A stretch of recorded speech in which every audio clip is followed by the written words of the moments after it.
You're with Just Stocks. I'm Andrew Scott, speaking this morning with Andy Tudor from Nexus Minerals. Andy, morning. Morning, Andrew.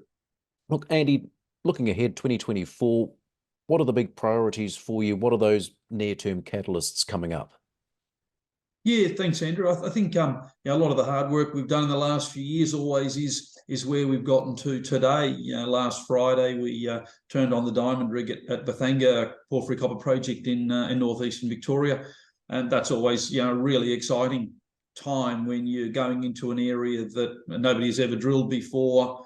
It's a geological terrain which is very underexplored and probably not as well understood as some areas. And I think that for a junior like us it makes you stand out. It makes you a bit different. Why are you there? What have you seen that somebody else hasn't? And and that's been really the last 3 years it takes us to get to this moment in time. So that in the short term is certainly going to be the news story and the flow from Nexus with that rig turning. It's a 4-hole, roughly 2,000 metre program, but the joys of being a junior is we're very malleable. If things looking good at 500 metres, well, we'll go to 1,000. We'll keep going while it keeps going. So that's the plan. So it's roughly 3.5 months worth of drilling, and we're going to be a bit nimble as to where we put the holes, but constant news flow for that period of time.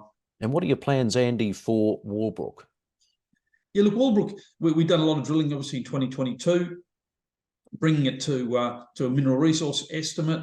We talk about doing mine studies. I mean, we don't just sort of say that, but I mean, there's a huge amount of work that goes on in the background in regards to the inputs in particular, having to deal with contractors and getting pricing in, and then it's an iterative process. So then you sort of run it all again and go, well, look, how does particularly Crusader Templar, I'm talking about now, the MRE, mineral resource area, and we'll keep doing that work through this quarter as well. I mean, it's something that it's thankless, and you do a hell of a lot of work, sort of like the duck under the water, and you just don't know what the outputs are going to be on that one. But regionally, there, we've obviously dealt with only a very small area of the over 200 square kilometres we've got, all intertwined with Northern Star's tenure and mining operations there that feed into Carosue Dam. So we're tucked in a nice location there. Still haven't done anywhere near as much regional work as we'd like to do. Did a clearance survey with the New Heritage group, the Alku Pinku group, only 2 weeks ago, and received full clearance for the whole area to undertake regional exploration. So that's a big milestone in the sort of current climate, I suppose, around that. Great relationship. Things are going well with that group, and they've given us clearance. So that allows us then to be planning our regional work now that we've got that clearance. And Andy, I understand you're on the ground also in New South Wales. What's the big opportunity you see here for Nexus? But definitely first mover geological scientific basis as to why we went there in the first place. We spent the last couple of years looking for sort of some large tenement packages where perhaps they haven't been looked at or haven't been perceived to be geologically. A lot of people tend to sort of chase the crowd. If the big boys go to an area, everyone sort of follows and piles in. Well, we've tended to just go, look, scientific basis, what does that area look like? Went and had a look all through this Wagga-Ormeo zone, which extends 700-800 kilometres from northern Victoria right the way through up into central New South Wales, and we're surprised that over sort of 90% of the ground that we wanted had been left vacant. Had never ever been pegged. So spent the last sort of 12 months then working through the data and what was there, what these intrusives looks like, going through that scientific process. Pegged the ground, had it granted very, very quickly.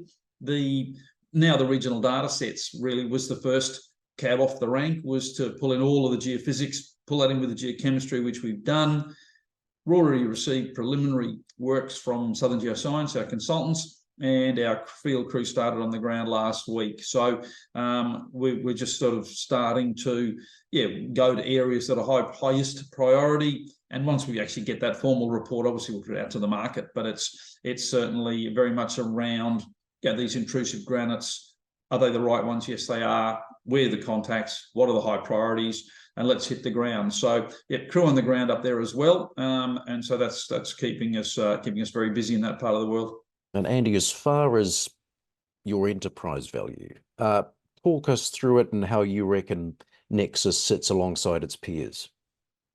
I think it's a challenging environment right now. No one would disagree that a lot of parties, a lot of companies are all sitting here going, well, you know, we're not valued for the gold in the ground. We're not valued. We've got a rig turning in a potentially new copper environment. You know, no one's getting valued for anything at the moment, and people are putting out results and not seeing the joy that they should be seeing. But I think for a junior, you know, to stand out, I suppose, you know, you need to keep those rigs turning, and that's the only thing that's going to change the needle, isn't it? Is exploration success. So having a rig turning at Bethanga is fantastic. You know, we're one of the few companies that actually is out exploring and turning those drill rigs, and we'll continue to do so. So I think that'll be our big difference. And how well funded, Andy, are you for the upcoming exploration? Again, fortunately, we raised last year, did an equity raising last year in a sort of September, October period, and raised over $3 million. So we've just got just under 5.6 in the bank at the end of December. Plus, we're just still waiting on an R&D rebate, which is imminent, of sort of 1.35 million. So suddenly, you know, you're up near the high sixes. For a junior explorer, you know, it allows us to this optionality, if you like, to go, well, yes, right now, you know, on a purely, you know, it's the right thing to be doing at the right time, is drilling at Bethanga. Something hits in New South Wales, we get something positive up there, we've got the money to be able to go there. Regionally, back out at Walbrook, that'll come as well. So I think that's the big difference, is that we're well funded, we're tight as far as how we spend our money and what we do, and the money goes in the ground, and we're certainly excited now these rigs are turning again in 2024. Good to have you on JustStocks, Andy. Thanks for your time. Thanks, Andrew.